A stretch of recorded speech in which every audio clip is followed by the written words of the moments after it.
All right. Well, let's start in another minute then. I wanted to talk about uh, because sometimes when people ask me questions, I see uh, a way people hear things, and I want to clear up some of it. Yeah, this isn't about not doing like what you like or doing something else. It's a warning while doing whatever it is, you notice that something has already claimed it. Yes. Yeah. Because this is why there's needed an understanding, because we are the before, but we're living as if we're after. And so the message is to the after, which is really the before, if you get the gist of it. Yeah. Like the awareness that is before, we get to that by talking to the after, which is the idea I'm the one who's aware. Yeah. I'm the one who's conscious. I'm the doer, whatever.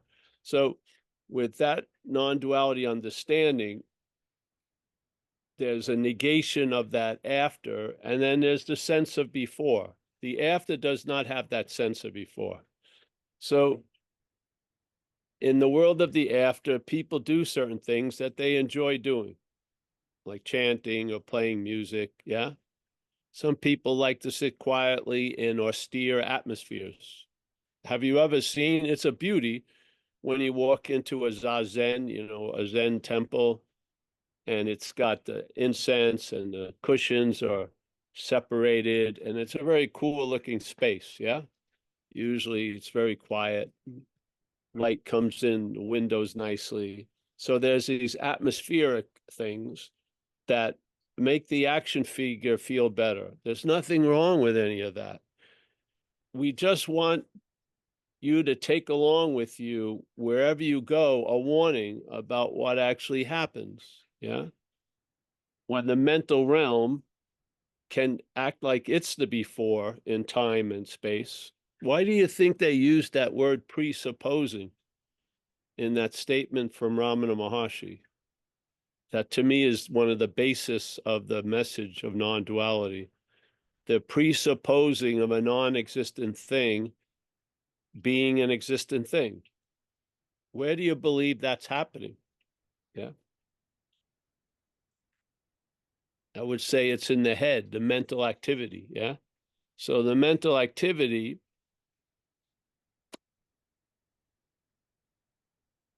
presupposes that the non-existent thing is an existent thing. So it mixes up awareness with a thing, and now you live a life of, as a thing, you're the one who's aware. Yeah. And this is where we start, and we've done a lot of laps before maybe we ever even sort of suspiciously get curious about what's going on. Yeah. In time, there's been a lot of rotation on this idea of being the existent thing, not realizing all things are non-existent. Yeah. So with that in place, the message is almost like a curveball. It goes around the after and hits the before. Yeah. So the after thinks like if it only could stretch out its mitt, it would catch it. But it's sort of like a butterfly. It always seems to evade your grasp. Yeah. So in this case, it's sort of like that. So, and in the failing of getting it and not being able to understand it and thinking other people got it and all this stuff that comes up, uh, those frustrations are examples of a failed system when concerning what's the truth and what's not the truth. Yeah. And by triggering its failedness, yeah, because I've never seen more stuff gets triggered with than the understanding of non-duality. A lot of other stuff, a lot of other the invitations have been made suitable to the existent thing. Yeah. They even call spiritual paths. What takes a path but a thing, yeah, with legs? Yeah. So there's this a lot of what we're getting has been fitted around that which we're not, literally. Non-duality was the only thing that didn't budge. Yeah. And as Ramana said, that interesting statement when supposedly some of his people were sitting in a room together talking, and they started talking about you know, did they all think that they could start teaching or inviting this, this idea? And then Ramana walked in and they asked him, and he said, "Yeah, but I don't recommend it." So there was sort of like, what? Yeah, I'm ready to teach, but I wouldn't recommend it. And then they asked why, and he said compassion. And then they still didn't get it. So they asked why. And he says, well, you'll be sitting in front of a big room and you'll feel compassion for the people and you'll dilute the message. Well, I believe that's already happened in a lot of messages. Yes. The messages has been diluted to fit the people. Yeah. Subtly or somehow. And it feeds that drive to seek and arrive and get, yeah, without knowing it, maybe, but it seems to feed that. Where non-duality is like that desert tortoise in the desert with the coyote trying to get some of the meat, and the desert tortoise just pulls everything in. It doesn't tease the coyote with a little strip tease or shit. It just pulls everything in. The coyote walks around it for a minute or two, gets frustrated, can't get what it wants, and it leaves. Yeah. That to me is like non-duality, the understanding. It frustrates that which is not you.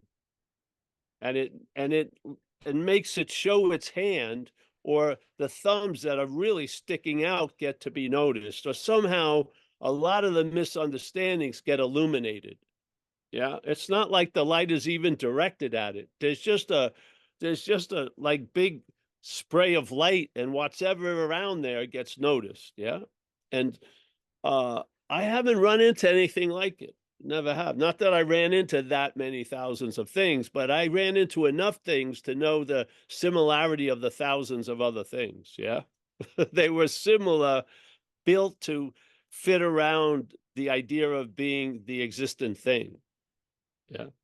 Now, this is why I love the beauty of non-duality, because it's actually negating that idea of the existent thing.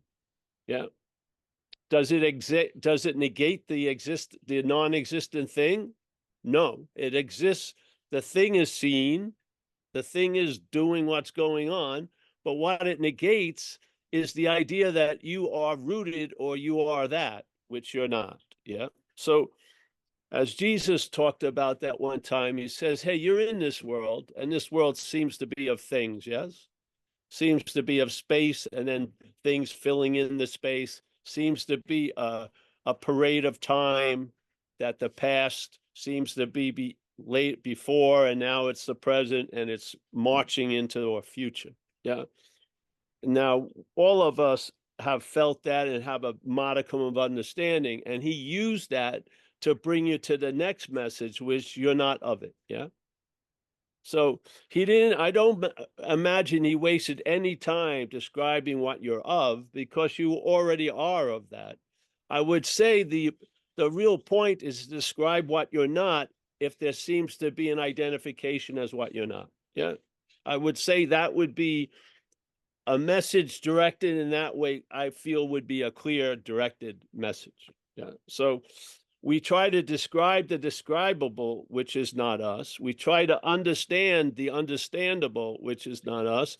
And we experience it constantly all the time, or we experience its contact with this event and the reactions that it has. And if you have ever fallen under some of the extreme examples here of being driven, let's say active addiction or alcoholism, there's a great gift in that, because when you gather together with other addicts, and each and every one of us are thinking we're unique, we're in a terminal sense of uniqueness. And then when we share, if you're 2 levels above a coconut, it's going to become obvious that your thoughts are owned by a lot of other people. So that would disqualify them from being yours. Yes. And I felt, see, if you were suffocated by saran wrap, you wouldn't know it probably, like, right? You wouldn't be able to see it. Like if you had a rug around your head, you would see somewhat the darkness and you would know a thing was on you. But what if you were suffocated by saran wrap? You were still seeing, you would still be hearing, it may be muffled, but there could be a strong possibility you would have no idea you had 50 layers of saran wrap around your freaking head. Yeah.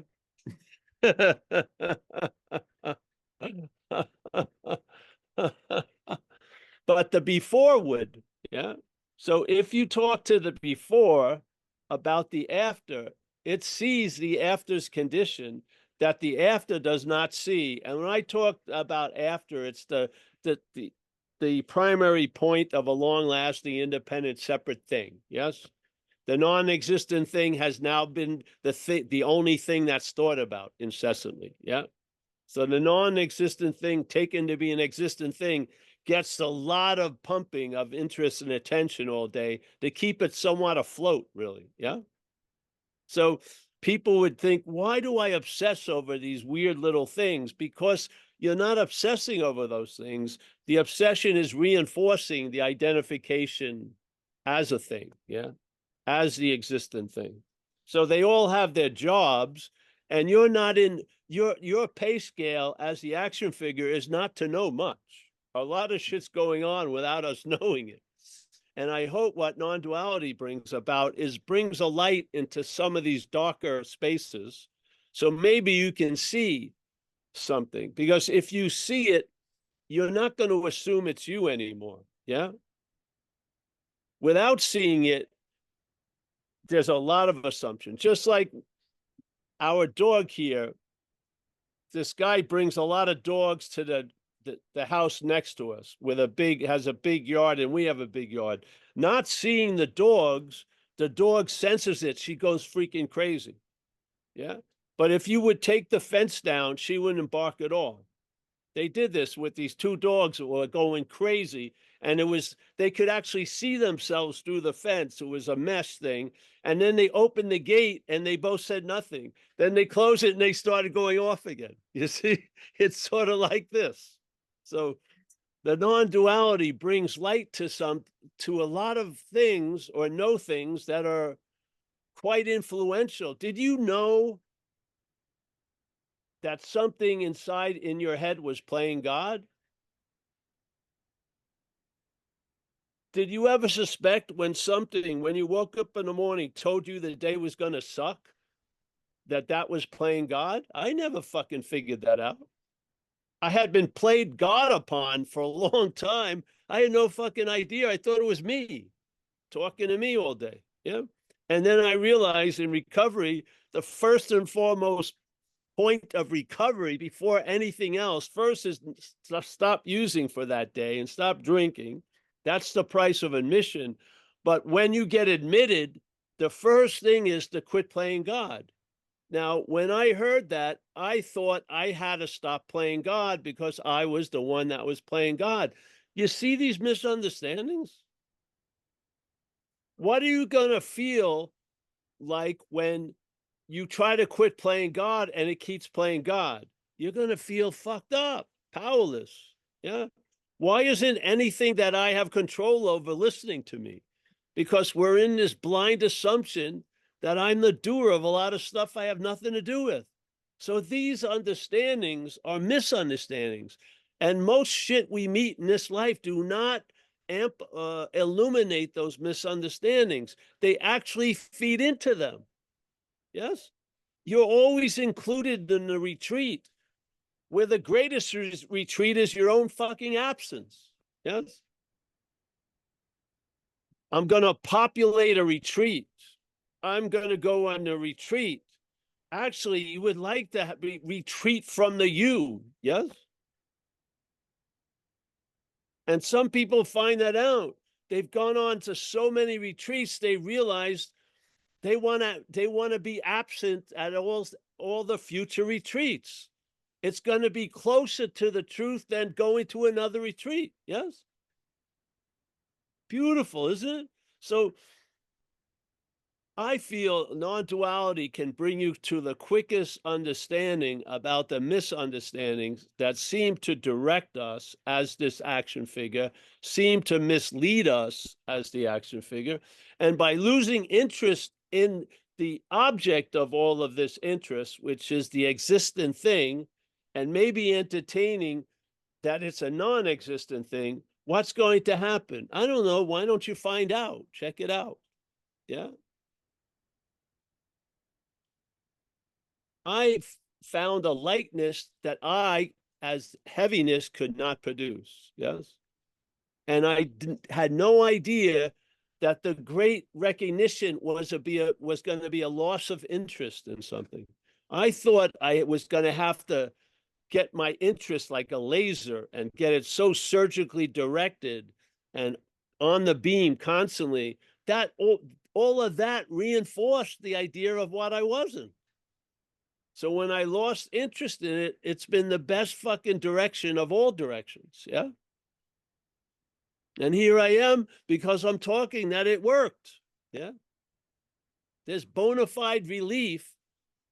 You may not be the one that notices it. Hallelujah. The party's great, but every time you get there, it sucks. Yeah. So this is the thing. You're at the dinner. You can smell the food, but you're sitting the wrong way. You're constantly looking at the kitchen door, waiting for the dinner to arrive. It's already been put on the table. You don't even have to move. This message will just move the chair and put it, and there you'll see it. And then what's the natural reaction response? Dig in, yeah, eat, carry water, chop wood, eat. Yes, the mystical understanding of Zen. Yeah, where all the fireworks, I can heat my body up in the cave. Yeah. And basically, your teacher can only carry wood and fetch water. Yeah, exactly. I can buy an insulated jacket. I don't have to heat my body up when I'm cold. I don't want to practice 30 years so I can just heat my body. I can buy a fucking North Face insulated jacket. What I want, I didn't know what I wanted. Everything I wanted had me included. That was the problem. People want to experience their own absence, but they want to be there to experience it. Yeah, so that has not changed. I just lost interest that wants to be there to experience it. I have not stopped wanting to be there to experience it. I've lost interest in that which wants to be there to experience it. That's it. That's the whole theme of the message. The message isn't that I finally got armed and I have vanquished the previous victor. I've lost interest in the fight. Yeah. That's all. Does the fight continue? Yes, but I've lost interest in it. Yeah. And it seems like the whole fight is based on interests, not their interest, but my interest. Yeah. My interest has now been extracted or removed, and that giant Zoom square is now one of the small Zoom squares. And it's on perpetual mute. Yes. It's yapping, but I don't hear a word it's saying.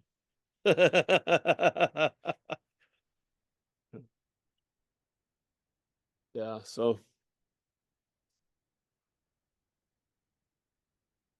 humbly, I saw the selfing as a mental process, and processes are of time. Yes? Something that's not in time does not have a process. It just is. This mental process that inserts the idea of me as the doer after there's a conscious contact with an event called doing, I humbly do not believe any process can get before this process. I humbly believe selfing will have you as a self. If you've read a book on meditation and you go to your first meditation retreat, when your ass is going to the cushion, your head has you as a meditator. And the bondage isn't in not doing meditation or doing meditation. The bondage is of being the meditator. That's the bondage. Yeah. So come with this recognition that there's nothing that's going to beat this process. And not only that, this process is going to infect the processes that come after it. Yeah. So if this process is, if there's at any point there's a doing, there's a doer. Any point there's a seeing, there's a seer. Any point feeling, there's a feeler. Every point smelling, there's a smeller. Yeah. Every point thinking, there's a thinker. If that is the quickest process, the next process that would attempt to combat that, yes, will be infected with the idea you're the one that's combating it. Yes. How are you going to destroy it when you're reinforcing it? So the idea of self is the injection of the first process, and it's injected in all the processes that come after it. That's why we're putting out a warning. That's all. Yeah. Because it's not based on you that it's happening. It's mechanical. And I think the mechanicalness is quicker than any voluntary idea that you're choosing or doing this or that. Yeah. And if that is the case, you're wanting to get out of it is reinforcing the reality that you're in it. Yeah. And I believe that is the case. So the sense, this is no,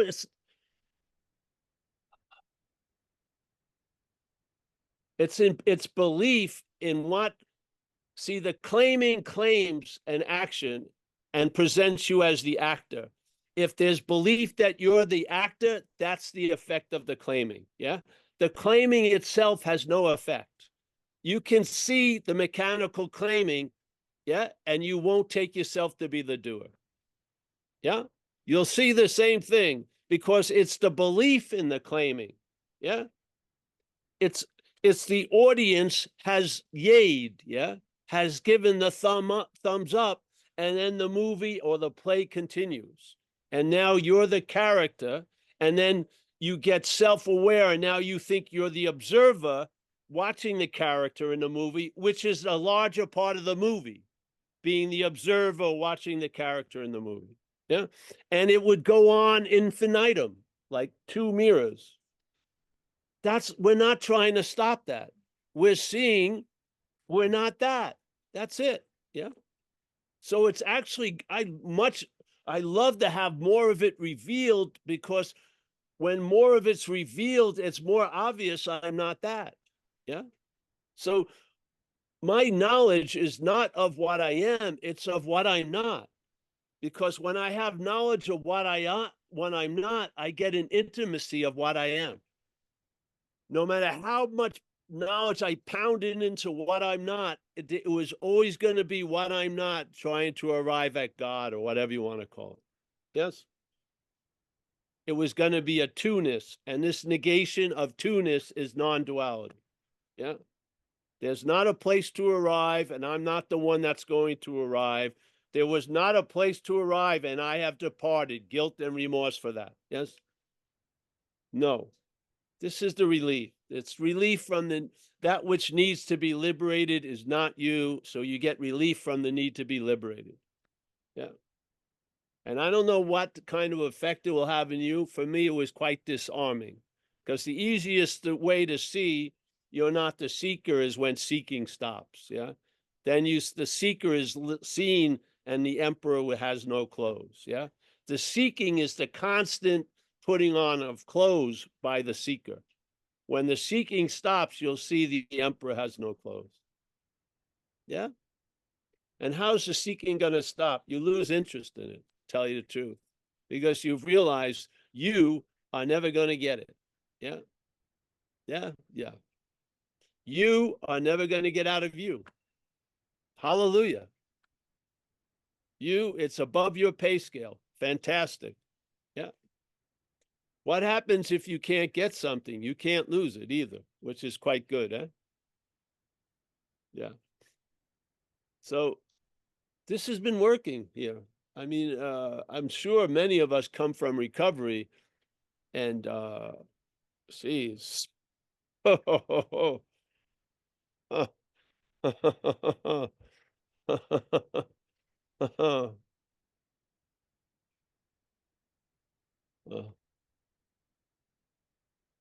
think that explains a lot. If you come out of there, uh, the head is it's on steroids, and wow, the faith that was in the head was unbelievable.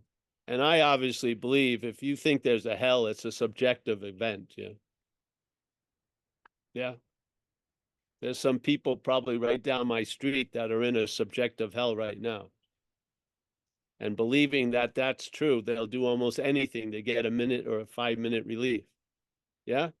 Then they open that bottle with the genie, and the genie has a lot more than 3 wishes for you. And then there you go. Yeah.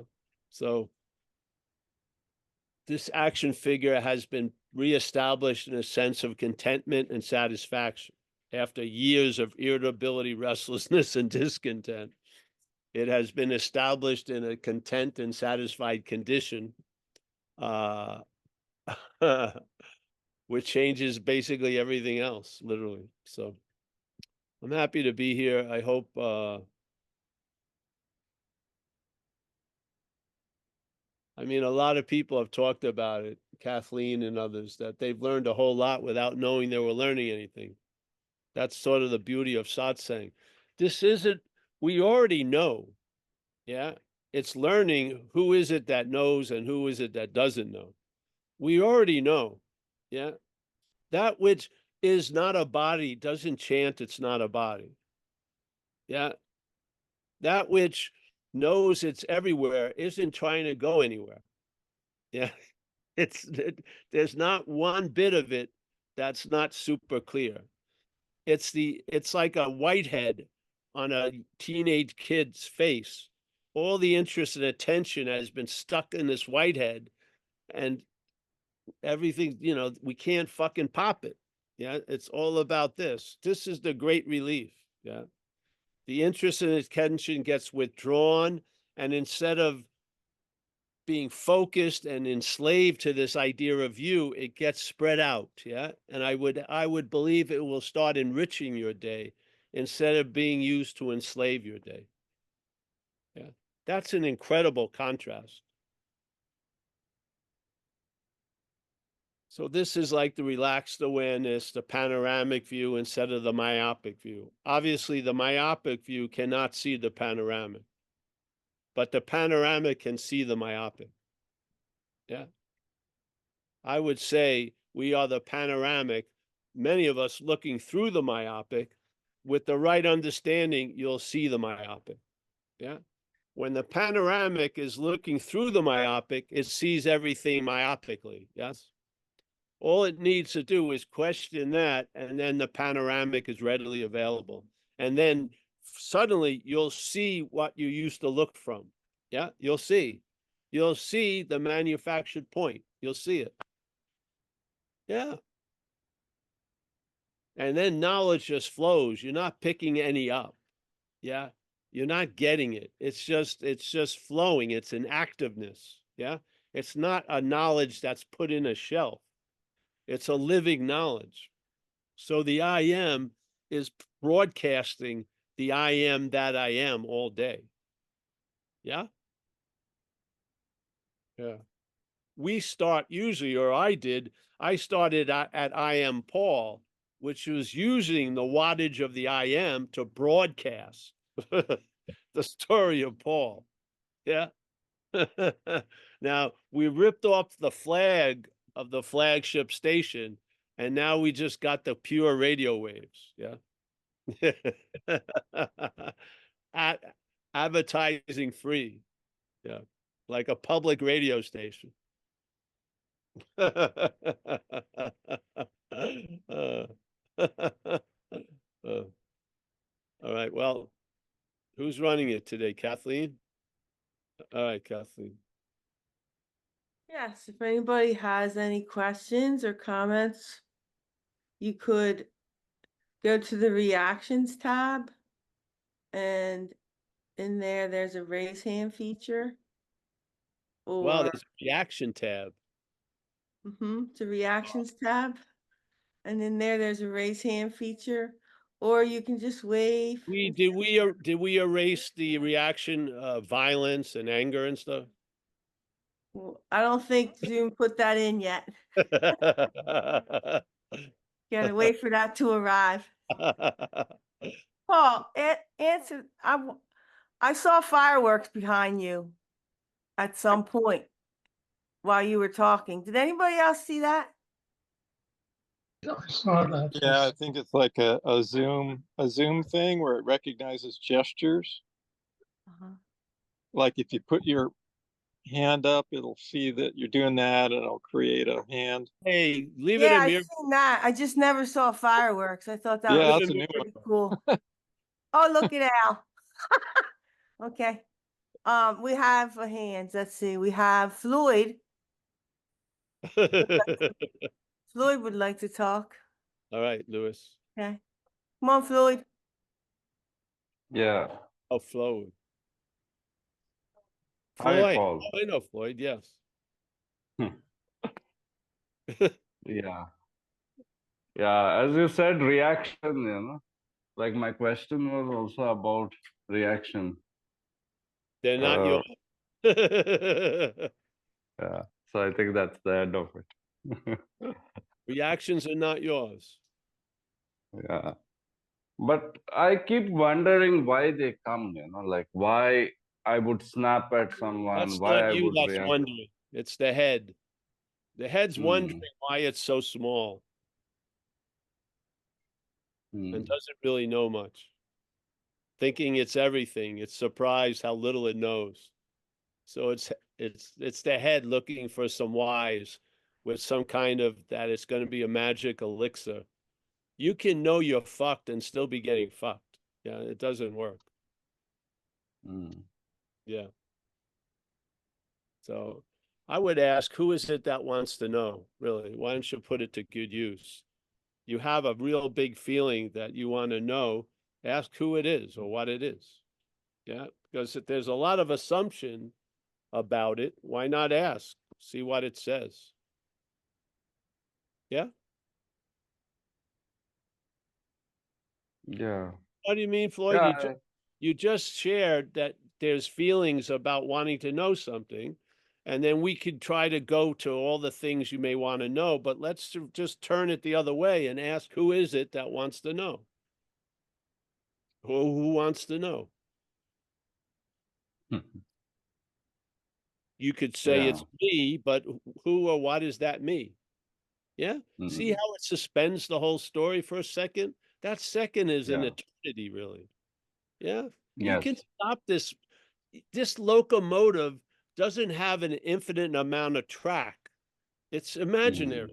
It kicks up and gets momentum. And if you feed it answers, then it has more questions and so on and so forth. But if you just stop it and ask, yes, yeah, you see it's never left the station. Yeah. Yeah. There is no Floyd that wants to know. So you lose interest in it because the interest in wanting to know was all about Floyd, literally. And if you're not Floyd, you'll lose interest in wanting to know. You will. Yeah. Yeah. And why? Why not? I don't know. To me, anything can happen in dreaming. If dreaming has one quality, is anything can happen because none of it's actually happening. So anything can seem to happen. Yeah. Yeah. Yeah. Yeah. The why has never worked well for me. It just hasn't. I remember the day in satsang, I was at a satsang and I knew I was never going to ask anything, a question, because I had realized the futility of the action figure It was another subtle way of the action figure trying to get out of the action figure, all the while staying in an action figure. I realized that whole crusade, that whole pilgrimage is kaput. Yeah, it's just it, it's a bridge that has no fucking foundation. So yeah. Yeah. So yeah, And it does. when you're thinking you're frustrated because you want to know something, just ask who is it, and then just sit there with it, because no one's going to answer the question. Something may say me, and then you ask it who's me, and then it's pretty much over. Yeah. Yeah. What you hear is an echo chamber. It's like there's no real yodeler. It's just echo chamber. Then you remember, you project into a future, back to the past, da da da da da. There's nothing going on, literally. Yeah. Hmm. Yeah.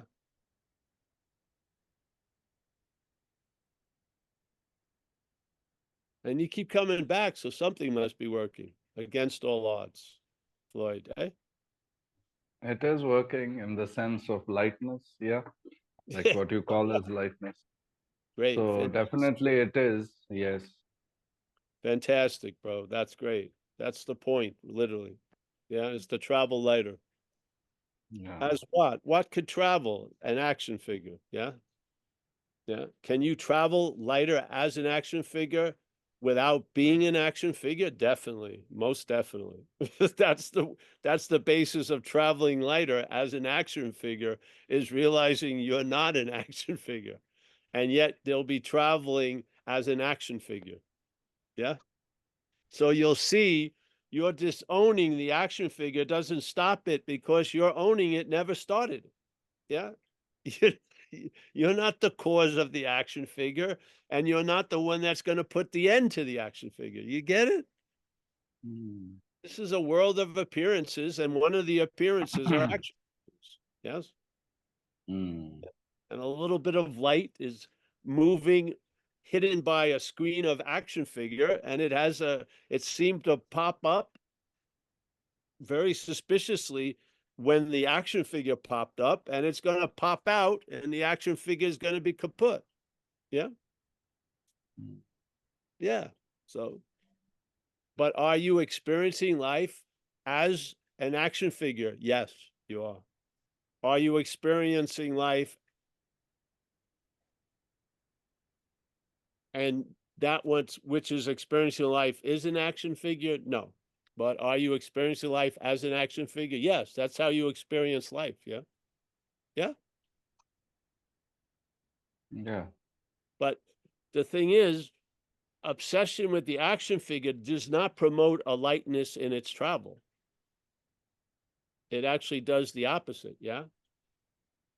The more interested in yourself, the heavier the slog seems to be. This is why Yeah. people have found great value in service and doing something for someone else, because it takes that self, that attention and interest that's revolving around this sinking ship, and you dive into the water where there's all this live fish and shit like that in it. Yeah. Hmm. Yeah. Yeah.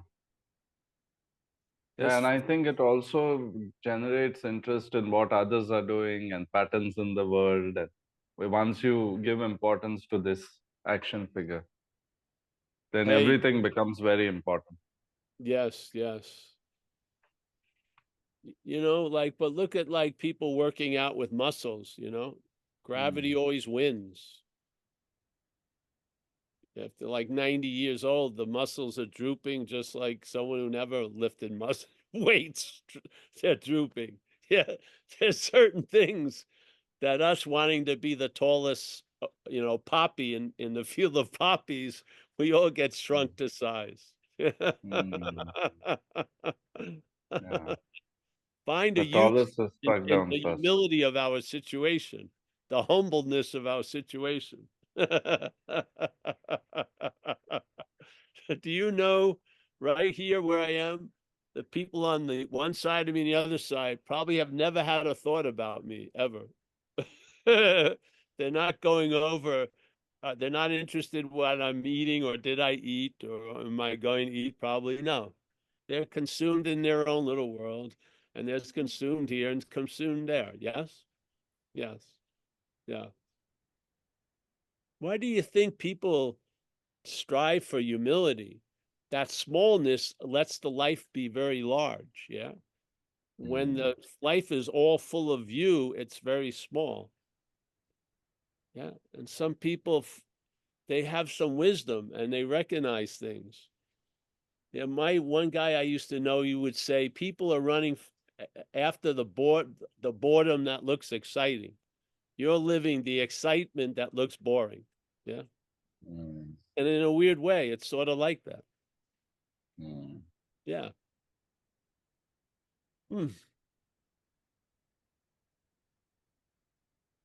You know, when I came into recovery, I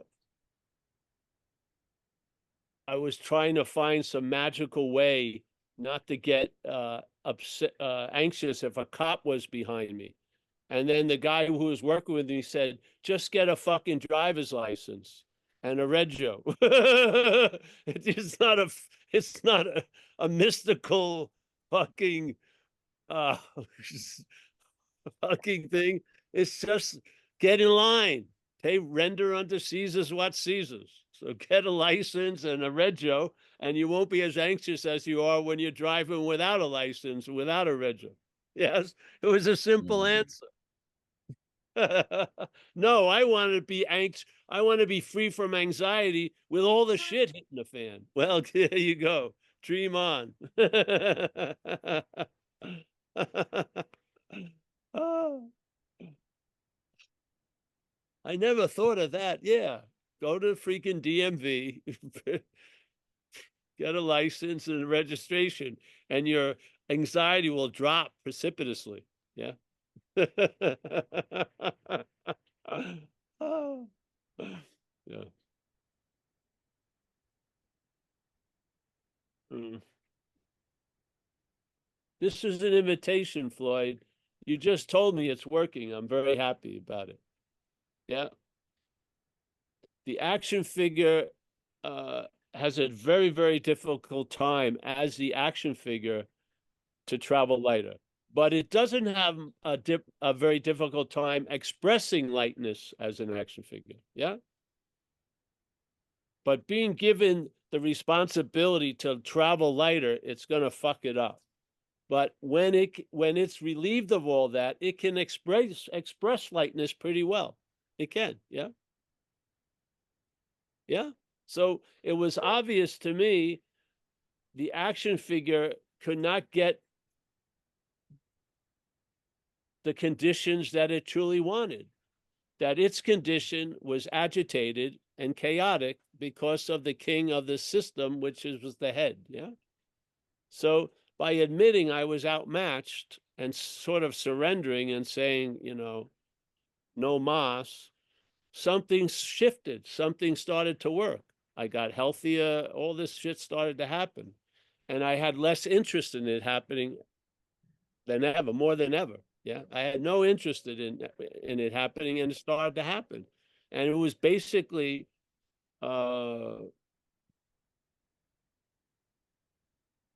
it's not like a giant mathematical equation when you feel relief. It's pretty clear. Yeah. Yeah.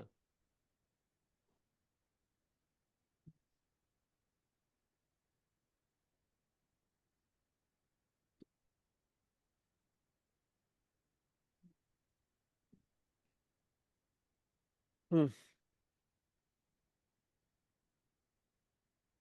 Yeah.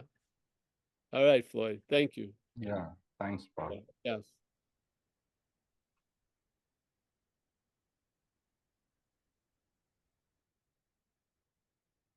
Okay, Paul, now we have Nick and Mike. Nick, come on in. Thanks, Paul, and thanks, everyone. Just a question in your experience. I feel like I've got the message of this, and sitting with satsang is like, okay, there's a lack of interest in the action figure, or it feels wonderful to sit in awake awareness and sort of not be interested by thought and watch it come up, and that's all great. And then off trot into the world and engage with people. The duality of the world and other people means that this, I don't know, for me, it's like a forgetting that this is a thing.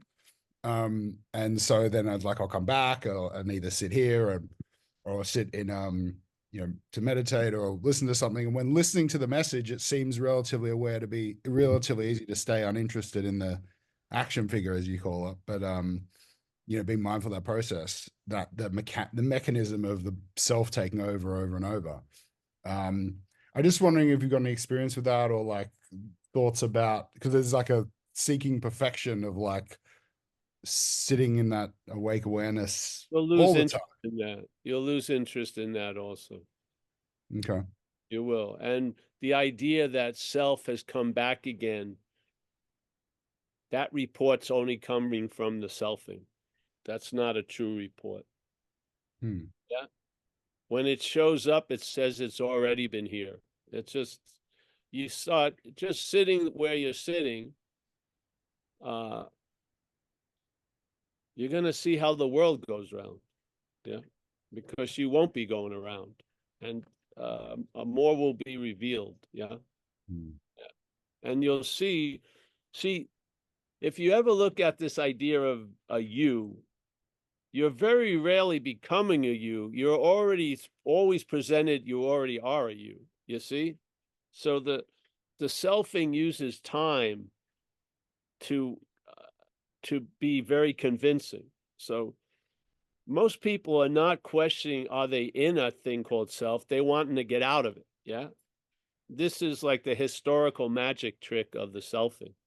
So it's sort of like if you had, there was just unknown space in the water and you threw some chum on it, and then part of that water moved up, and when it touched the chum, it appeared as a fish.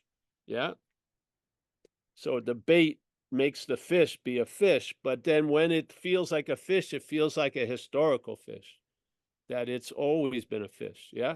When it actually has never been one. So this is what selfing does in the head. The head is a labyrinth of mental magic trick. Yeah. So after a while, you see it. You see it in a relaxed manner. Maybe in the beginning, you see it almost like a sentinel, catching it. After a while, the thief can think it's been successful. It doesn't change anything. Yes? The thief is not stealing your life. It's saying it's stolen your life. Yeah. Yeah. You just start seeing it. More and more gets revealed. And then its unstableness becomes more obvious, and that gives an intimation of the real stableness of I am. Yeah. Yeah. Yeah. So the more and more it's chaotic and shaking, the less and less you take it to be you, and then you find a much deeper rest, or more of a stability. Yeah. That's always been here. Yeah. And this was not made up. It doesn't come after and says it's before. It just is. Yeah. It's like it's the untalking knowledge of I am that I am. Yeah. Yeah. So self appears, it says it's been there all the time. No, it hasn't. Self just appeared like a bubble out of the water, and it's going to return. Yeah. Yeah. But what happens is, the way we see the bubble, it pops it, and we have a life. Yes. Then there's this historical idea that not only did I do something today, I've been doing shit for 50, 60 years. This is the bondage of self, so to speak. Yeah. The bondage is mostly of time, not the clock time, but time. Time is an incredible weight. Yeah. If you do something once, it's much different than if you believe you've been doing it 100 times. Those 100 times has a weight you can't weigh on a scale. But this is a subjective dreaming, and there's a whole lot of weight being thrown around, a whole lot of weight, a whole lot of meaning. Yeah. Yeah. Once you start seeing,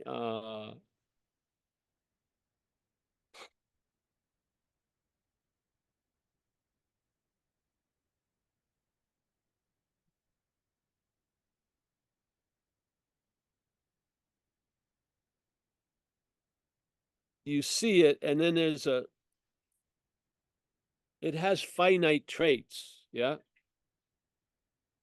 It has, it will see, it doesn't, it's not in the moment of living. It talks about it. Yeah. Yeah. It's not in that moment. It arises after the moment of conscious contact and claims to be the one that's in conscious contact. Yeah. To question that,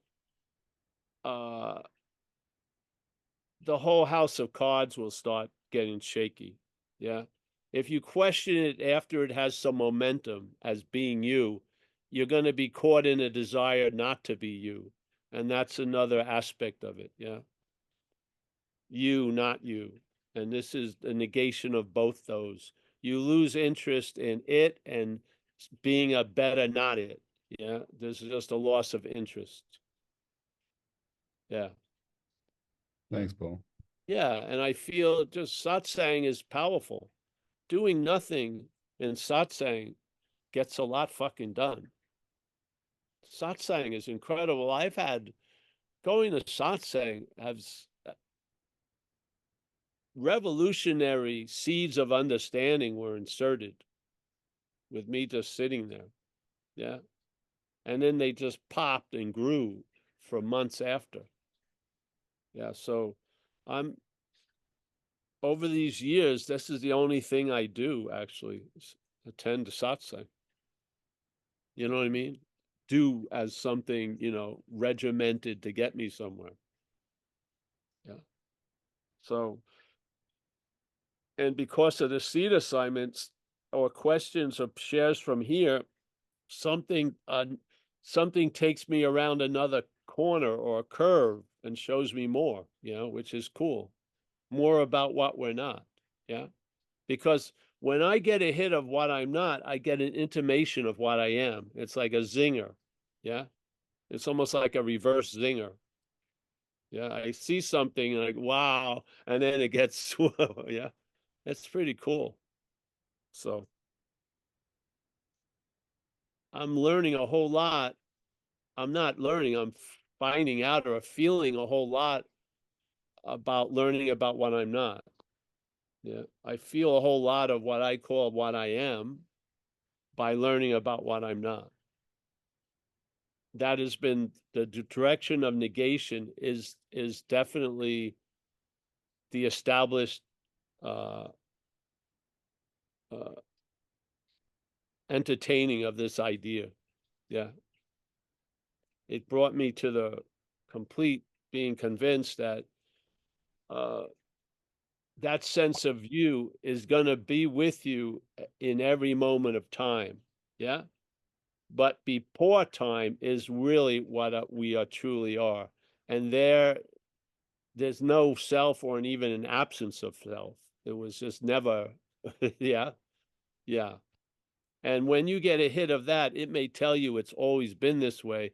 When the head has been trying to tell you some defect that it claims to be yours is always going to be that way. Millions of advertising fucking hours. This thing, no advertising, just a whack, and it informs you it's always been this way. That's incredible.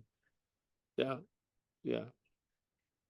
I mean, you would think radio shows would be the same on Mars and Earth, but it's that extremely different. Yeah. It's, yeah. It takes a little the smallest amount of time for large fucking downloads. Yeah.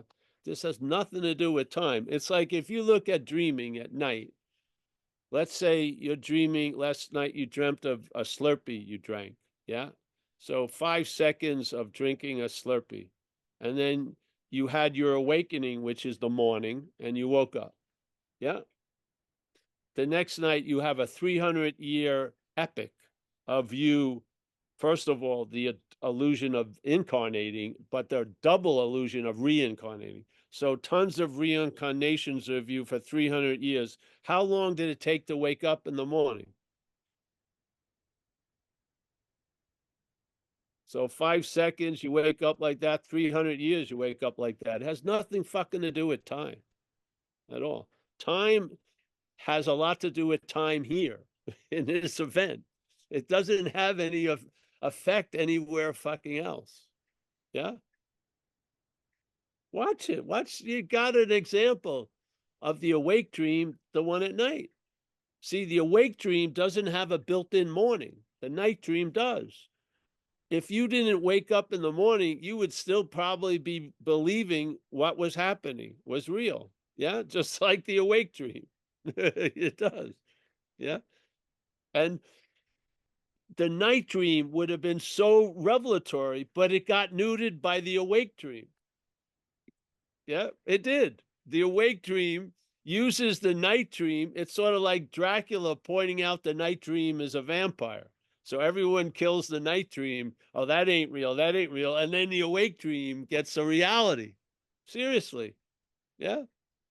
If you were presented with both without having any previous thing, you would take them to be the same fucking thing.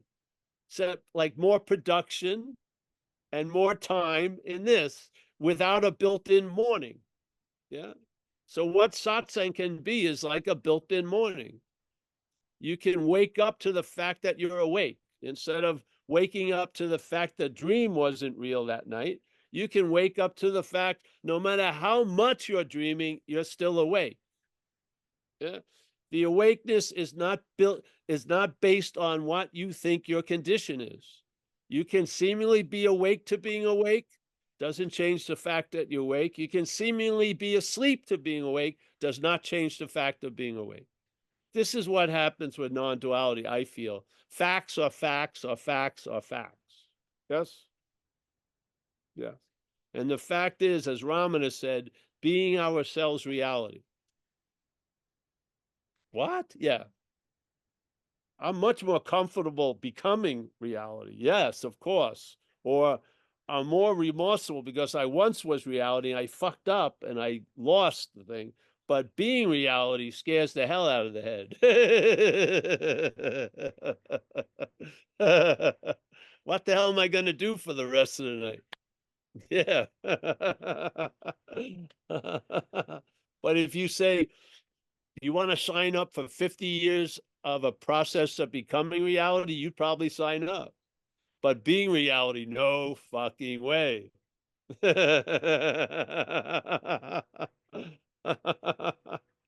And what would be the value of those 50 years of becoming reality, realizing you are already reality? That would be the value of the 50 years of wanting to become reality. You would finally realize you are already reality. Yeah. Oh, there's the cat. So, all right, bro. Whatever. Thank you. Okay, Paul, we got Mike M up next, and then Ernie has his virtual hand up after that. All right, Mike M. Hey, Paul, what's up? Thanks. Not changing seats with you on the flight, so forget Oh, about. I got a good seat. I'm not changing with anybody. I Oh got a no, really good seat. I demand thee. Give me your seat. All right. Non-stop, buddy. Big seat. I had a bunch of points I used. It's great. So yesterday I turned 60, and it's like the first birthday I had where I wasn't reflecting morbidly on where I should be in my life. Because every birthday that it's this thought process that has led up to the birthday. It was like, oh, you should have been here. You don't have enough money to retire. Like all this future tripping. And it was so freeing because, like, first of all, I can't believe I was born in 1964. Like, that makes no linear sense to me. And I mean, I didn't think I was going to live past my 20s with the drinking, the drugging, and just hanging out with intense criminal people. But that 180 from there to here is unexplainable. Like, it's just weird. I can't explain it. I guess I'm not supposed to explain it. No. That's what it comes down to. And I was thinking about, in the book, it talks about the spiritual life is not a theory. We have to live it. I didn't really feel that up until a couple of years ago because I really believed I had to stay busy doing service, going to a lot of meetings, sponsoring people, like and not forcing, but definitely trying to live from self in order to do those things, and just zero satisfaction level most of the time, and feeling I was under the gun, that I was going to get loaded again if I didn't do this formula a specific way. So the freedom that has occurred from that is overwhelming.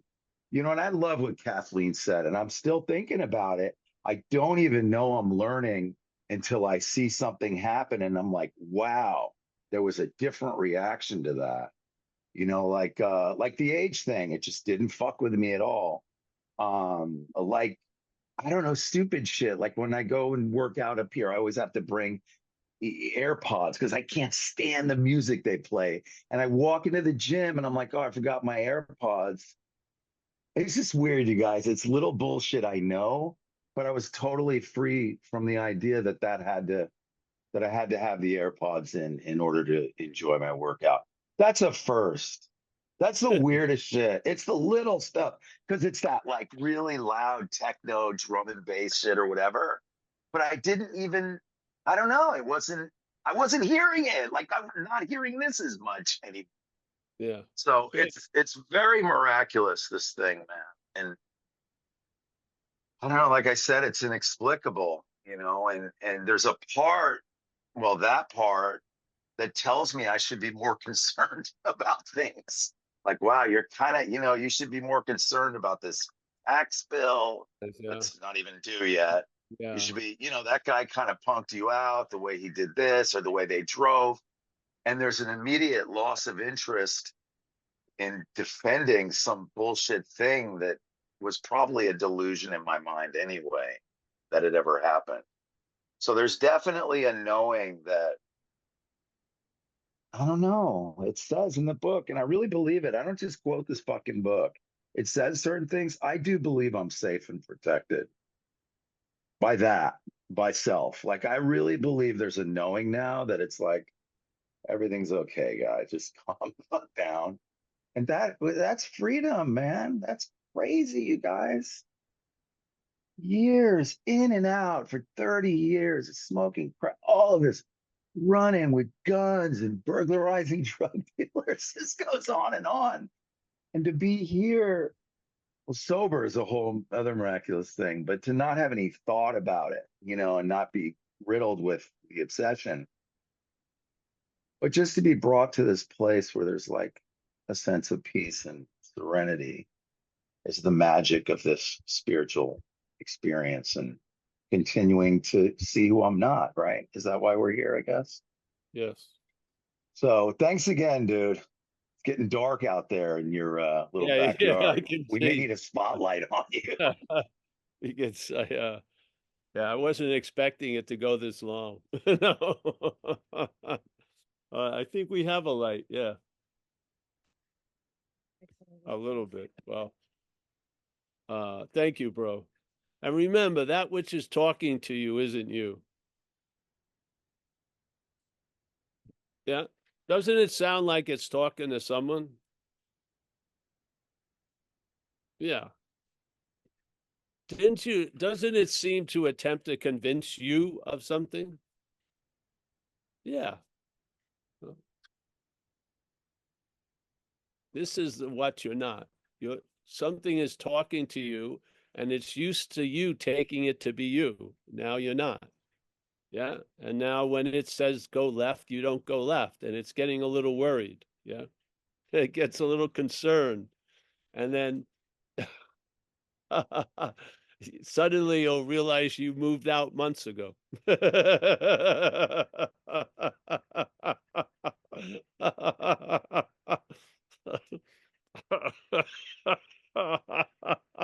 It'll be slowly or quickly. It'll look around and you'll be gone, so to speak. Yeah, that's cool. You're gonna get a couple of slaps in Italy, Mike. Don't worry about it. Yeah, you're gonna run into some heavy Goombas. I lived around Little Italy for a while, so maybe I can do all right. Cafe Fabrizi. Yeah. All right, bro. All right, anyone else? Yes, do you have time for Ernie?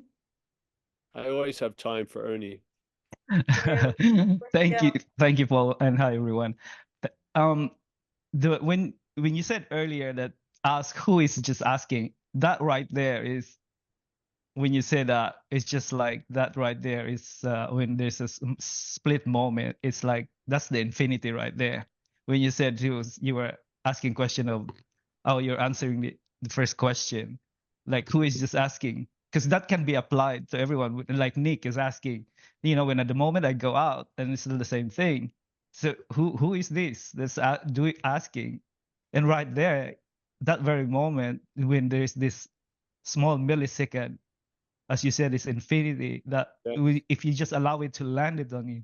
Because when you ask, I saw I don't know, someone said that the the the question really, who am I, doesn't really meant to give an answer, but to No. dissolve the questionnaire. So Yeah. that, yeah. So Well, every time you go, you always say to me, and who is this? That's it. That's the answer. Because no matter how inflated or deflated the thought of who you are, like, let's say I'm a sickly person, or I'm a child, or I'm a recovering person, it's not really truly the truth of you, who you are. Maybe no. as now we are talking in non-duality, we seldom hear about awareness and that you are, or soul, if you are in the, in you're being, you grow up as a Catholic, or yeah. But while they are capable of evoking this bliss, of is really, it's grossly inadequate of the truth of who you really are, because it's not a thought. And that it's I like the words that you're saying, Paul. It's so disarming, and Yeah. it's crazy. Great. And yes, and yeah, thank you for that. Yeah. I like when people start describing their experience of falling down the stairs, because I fell down the stairs. I fell down the stairs. So, yeah, it's quite disarming. And the thing is, the head, you had that sense of infinity already left its mark. The head now is trying to claim it and saying, if I just allow it or not. No, it's already revealed. Yeah. It's like Ramana said, your head is in the tiger's mouth already. When we're thinking, oh, I may allow my head to be in the tiger's mouth, it's too late. Your head's in the tiger's mouth.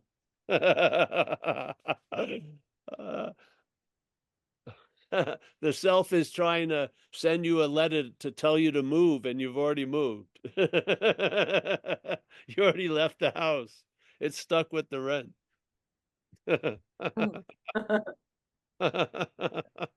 So yeah, this is a thing about you can feel something moving, and if you ask, well, who is it? There's a pause, and that like puts into contrast the moving, because there's a stop, there's a pause. Yeah, when instead of going into should I or shouldn't I be thinking about these things, you've been stopped by asking, who is it that's thinking, should I or shouldn't I? So the pause puts into a contrast that little underlying movement that's always going on.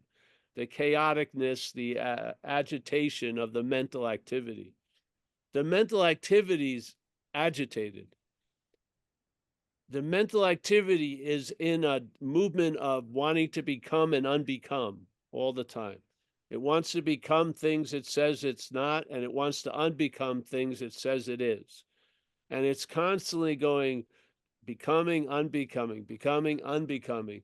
And then these pauses of infinity point out that excessive movement. It's movement for the sake of just moving. It's not going anywhere. So that thing isn't, that light already went in. You're not going to allow the light. It already went in. Yeah. This is the power of satsang, or when you get the sense of aha. Yeah. That sense of aha isn't something new that came in. It's something that was already there, felt. Yeah. Yeah. That's my feeling of it. So, hey, thank you. Hey, Mark Gar, nice to see you. Yeah. I'm going to start saying goodbye before you can't see me anymore. I don't even know. I can't even see myself on the square. All right. We got William Stamps, and I want to thank everyone who donates their time, their money, their interest, their service to me and Zen Bitch Slap. I have a lot of gratitude. I'm sorry I don't individually get in touch with everybody.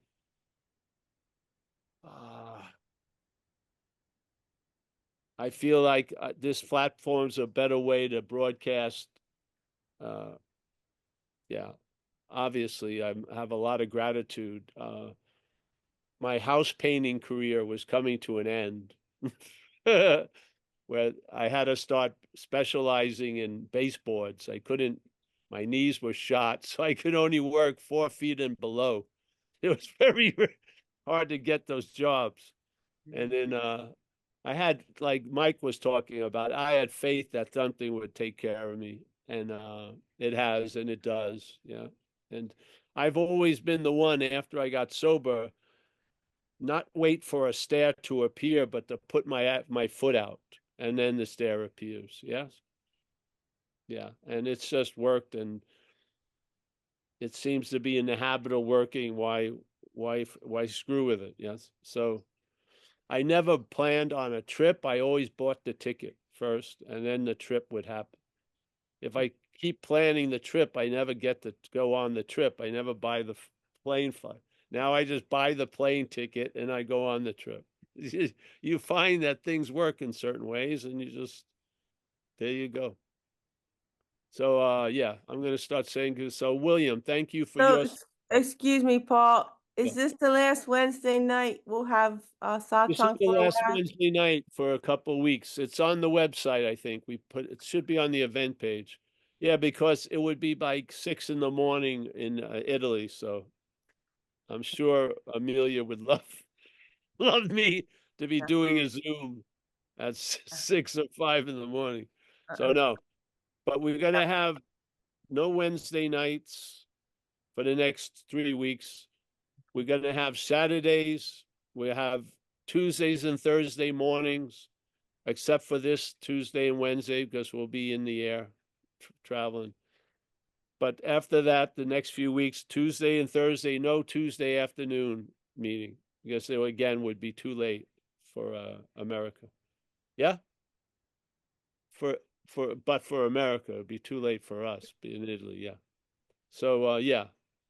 But and we may announce something, because there's a number of people that are going to visit us. I think we're just going to meet when we have a Zoom, and you'll see Roman and Vlad and Chris and a number of other people. Yeah, that you may have only, yeah. So it'll be nice. We're going to have a group there. Yeah. All right. And Mike, you'll see Mike and his wife. They're coming, who just spoke to Italy. So yeah. Okay. He's not coming, but it's okay. What? Oh, she's He's not not coming? coming. No, Oh, not on it's this just one. you. Oh, it's just Mike. All right. Yeah, All right. the lone traveler. I will take care of you. Don't worry. Kerry, Nice to see you as always. Christy, yes, yes. Walter. Mr. Al in Vegas. Nice to see you, Al. Eric in Vista. Scott in Igra. Where's Igra? That's my last name. Oh, Scott in Igra. I thought it was a nondescript town in Southern Cal or something. No, Chicago. Chicago. Oh, Chicago. All right. Nice to meet you, bro. Great to see you, man. Yes. You've talked to my son, Brandon. He's called you a couple. Oh yeah. Oh yeah. I lost the thread this last time. He couldn't call me the day I asked him to. So if you see him, tell him to call me before I leave on Tuesday. Okay. All right. James Olson. Depeche. Palmar. Ernie. Nice to see you, Ernie. Nick You and too. Sydney. Thank you. Yes, thank you. Yeah. Thank you. Thank you, Paul. Nice to see you, Nick. We have a fondness for Australia. I used to live up in Byron Bay and stuff. Yeah. I stayed in Coogee for a while next to Bondi Beach, down there. All right, Jacob. Nice to see you. We got Mr. Oh, there's Depeche and Palma. Made an appearance. Nice to see you, Depeche. Hi, Paul. Thank you. And Oh, thanks to Floyd also for the invite, for introducing. okay. Yeah, see you next time. Have a All good right. night. Good night. Susanna W. Yes. Rob M. in Massachusetts. Floyd, as always. Saraswati. Christy. I think I covered everyone. Hey, listen, thank you, Kathleen. Thank you. I don't know. It lit up somehow. You can see. It looks like I'm in a completely different place now with the light. Wow. Great to see you, Paul. Thank you very much. Who's that? Really good to see you. It's Mark. Oh, Mark. Oh, good. Oh, Yeah. yes. Good to see you, Mark. Yeah. Great to see you too, man. All Have right. a great night. Yeah. Thank you. All right, guys. Bye-bye.